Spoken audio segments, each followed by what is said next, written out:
얘들 안녕. 온라인 수업 잘 듣고 있니? 맨날 교실에서 얼굴 보고 수업하다가 이렇게 온라인을 통해서 얼굴 안 보고 목소리와 화면으로만 수업하니까 오히려 좀 더 정겹고 보고 싶고 좀 그런 면이 있지 않니? 농담이고. 자, 오늘은 면왕정가를 수업할 텐데 쌤이 이제 전체적인 내용을 먼저 미리 얘기하면, 자, 면왕정이잖아. 이 정은 정자 이름이거든. 그래서 여기 보면 쭉 보면 정자를 지었다 해서 면왕정이라는, 여기서부터 여기까지는 나중에 해보면 알겠지만 면왕정이란 정자를 어디에 지었는지를 얘기하고 있고, 그 다음에 여기서부터 여기까지는 면왕정 주변의 경치를 가까운 곳에서 먼 곳, 근경에서 원경으로 표현하고 있고, 여기서부터 여기까지는 면왕정 주변의 자연의 아름다움을 봄, 여름, 가을, 겨울 4계절의 변화를 통해서 표현하고 있고, 여기서부터 여기까지는 면왕정의 이 아름다운, 면왕정과 면왕정 주변의 아름다운 경치를 보면서 느끼는 자연 친화적 감정, 만족감, 자부심, 호탕 정회, 취흥, 이런 것들을 표현하고 있어. 그 다음에 요 마지막은 이렇게 내가 자연을 누리는 것도 다 임금님의 은혜다 라고 말하는 것이 이 작품의 전체적인 내용의 개괄이야. 요런 것들을 아는 것이 늘 강조하듯이 지엽적인 해석이나 정확한 단어를 아는 것보다 훨씬 더 중요하다고 했었어. 자, 그러면 이 면왕정가 본문에 들어가기 앞서서 역시 수업 중에 칠판에 판사할 내용을 선생님이 이렇게 워드로 정리해 놓았어. 자, 이 부분부터 먼저 살펴보면, 자, 면왕정가는 아까 얘기했잖아. 면왕정이라는 정자 주변의 경치와 또는 면왕정에서 바라본 자연의 경치를 봄, 여름, 가을, 겨울 계절의 변화를 통해서 표현하고 있다. 또는 면왕정에서 느끼는 이 흥겨움, 자연 친화적 내용, 그 다음에 임금의 은혜에 감사하는 내용, 이렇게 얘기했었잖아. 자, 그러면 당연히 면왕정가의 가장 중요한 특징은 뭐가 되겠어? 자연의 아름다운 경치와 자연에서의 만족감을 표현하고 있으니까 당연히 자연 친화가 되겠지. 이 자연 친화에 관련된 내용은 지난 시간 상춘곡에서 선생님이 충분히 설명한 것 같고, 이 상춘곡이 면왕정가에 영향을 주고 면왕정가가 나중에 정철의 성삼별곡에 영향을 주었다는 표현이 있어. 영향관계가 있다는 얘기는 다시 말하면 뭐니? 공통점이 있다는 거야. 공통점이 있어야 영향관계가 있다라고 얘기할 수 있겠지. 그 영향관계의 가장 중요한 내용이 뭐야? 자연 친화적인 내용을 다루고 있다는 거야. 그래서 너희가 교재 보기 6번부터 보면 성산별곡이 보기 6번에 실려 있을 거야. 그 다음 보기 21번에 보면 역시 상춘곡이 보기로 제시되어 있을 거야. 그러면 이 상춘곡과 성산별곡이 보기로 제시되어 있는 것은 이런 식의 서로의 영향관계, 공통점이 있기 때문에 보기로 제시한 것이고, 그 가장 중요한 특징은 자연 친화라는 거야. 그리고 선생님이 더 나아가서 뭐라고 했지? 똑같은 자연 친화라도 풍류가 있고 교훈이 있고 노동이 있다고 했잖아. 요까지 구분할 수 있으면 좋겠다고 했었지. 당연히 면왕정가는 풍류적 공간에 해당이 되고, 요거를 조금 구분하게 만든 문제가 요런 문제들이야. 한번 살펴볼게.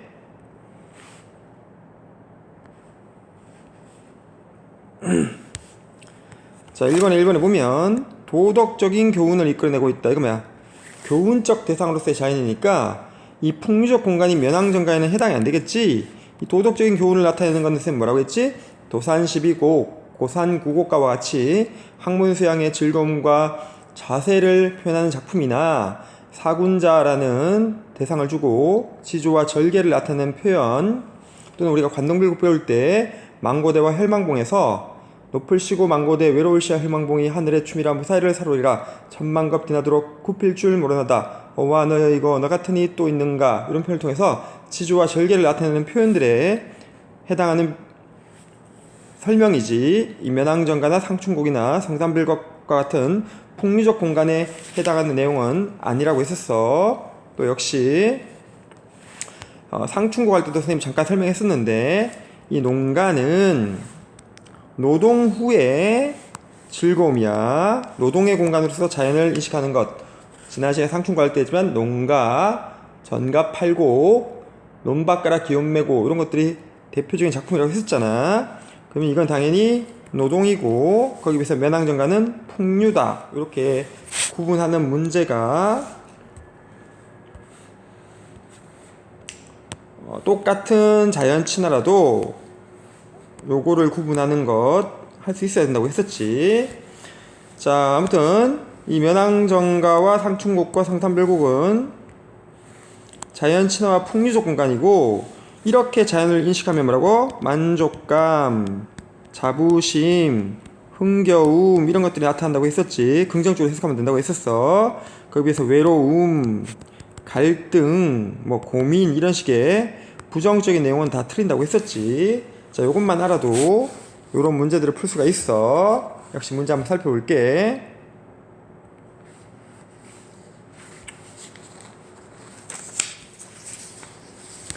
자, 2번에 자연 친화적인 태도 맞겠지. 자신의 삶에 대한 만족감과 자부심.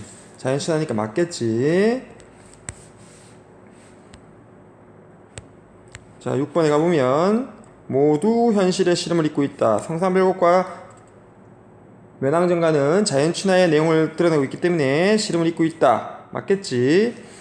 자, 그 다음 거기 비해서 현재의 삶에 대해 만족하고 있다. 만족하고 있다 맞는데 그 앞에 선지 뭐야? 달리라고 적혀 있잖아. 선생님 좀 전에 뭐라 했지?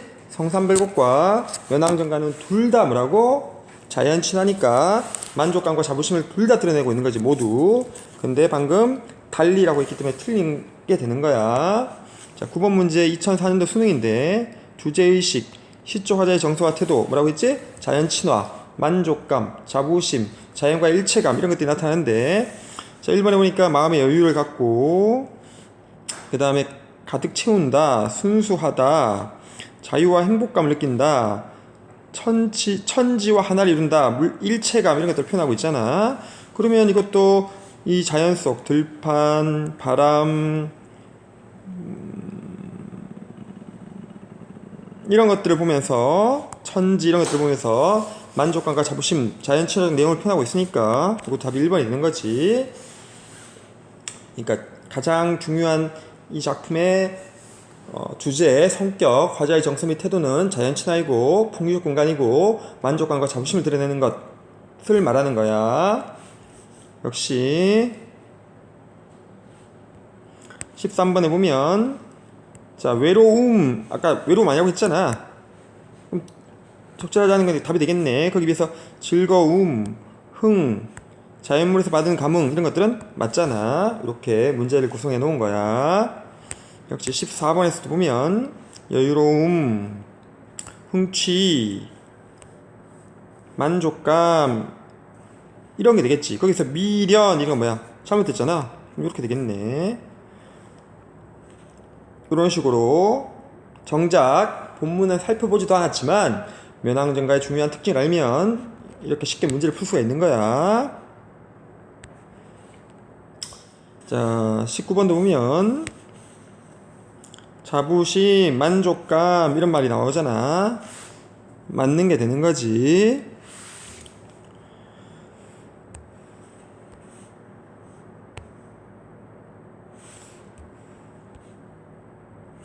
자, 이런 식으로 면왕정가의 가장 중요한 내용은 요 내용이라고 했었고 요걸 아는 것이 왜 중요한가 하면 선생님이 이제 면왕정가를 너희가 해석하다 보면 늘 얘기했던 것처럼 뭐라고?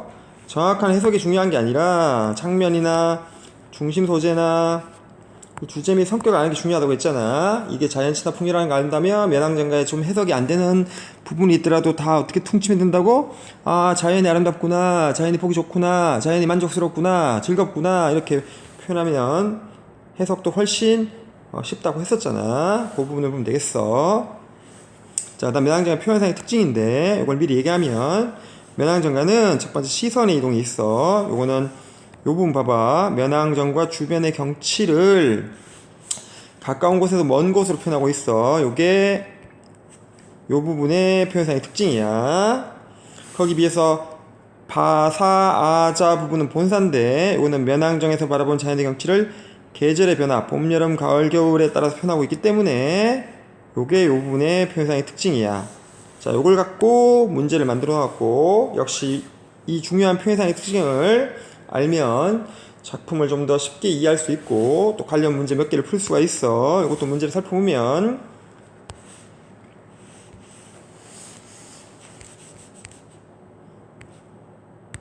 자, 2-2번 계절의 변화 맞겠지?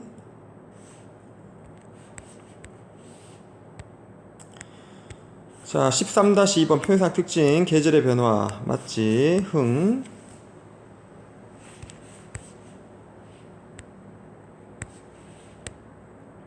자, 21-1번에 보면 계절적 배경을 드러낸다. 자, 이것도 맞지?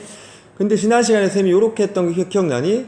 자, 계절의 변화가 드러나는 것과 계절적 이미지, 계절적 배경을 드러낸다는 말은 조금 차이가 있다고 했었지? 미묘한 차이가.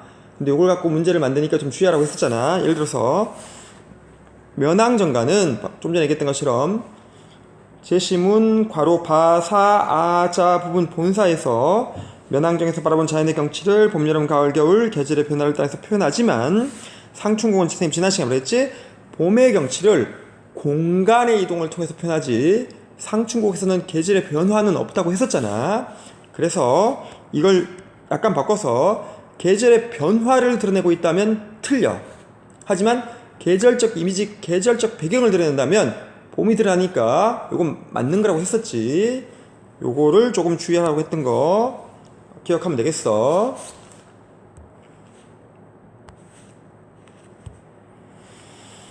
자, 그래서 이런 것들이 표현상의 특징이고 여기서 주의할 내용은 좀 전에 얘기했던 것처럼 계절의 변화와 계절적 이미지가 드러난다는 거, 조금 미묘한 이미지 차이가 있다는 거를 알고 이렇게 안다면 역시 문제를 쉽게 또는 작품을 좀 더 쉽게 이해하고 해석할 수 있을 것 같아. 자, 그러면 이 본문의 내용을 파악할 거야.